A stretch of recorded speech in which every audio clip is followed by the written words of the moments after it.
I think the original NetConf specification was leveraging SSH for its transport, and I think that was probably from the ease of reusing existing technology you had on your switches at the time. Yep.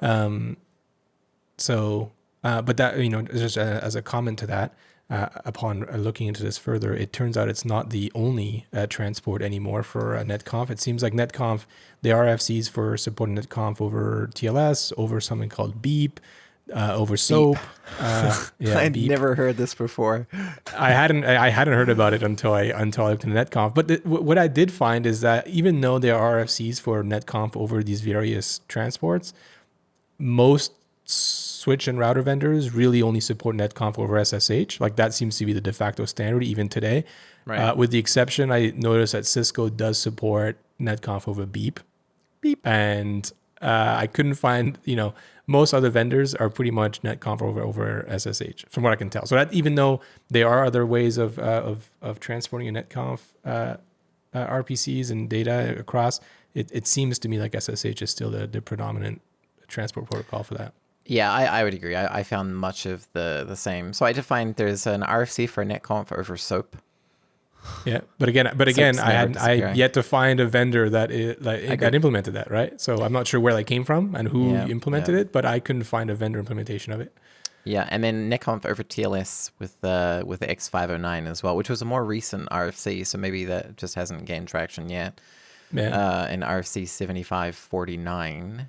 But yeah, I would agree. It seems like everyone kind of decided that the de facto kind of SSH transport is what will be used. And it is one of those things that like once you implement it using SSH, you need motivation to not use SSH. And, it's a protocol everyone kind of knew. Everyone knows how to debug SSH. And yeah, I mean, so what are the challenges? What are the challenges with using SSH? So I think, there's definitely some performance in setting up an SSH session that may be challenging. What else do you see as challenges with using SSH?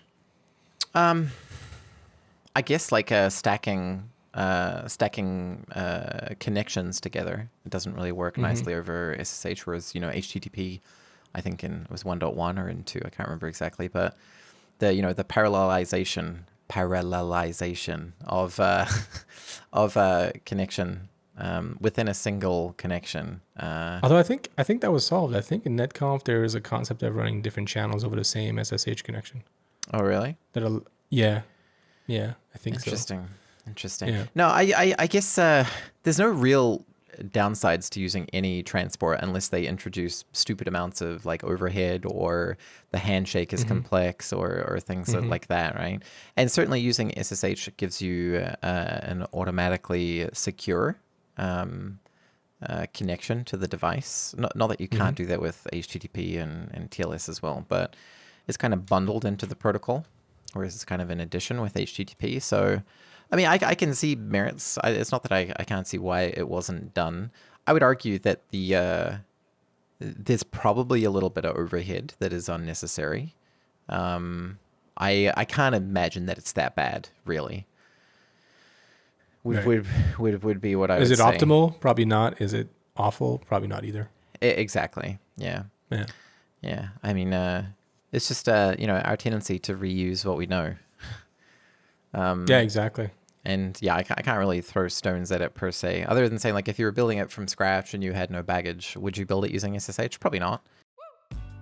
Thanks for listening. And as always, you can find the full episode at ntwr.kn and in the description below.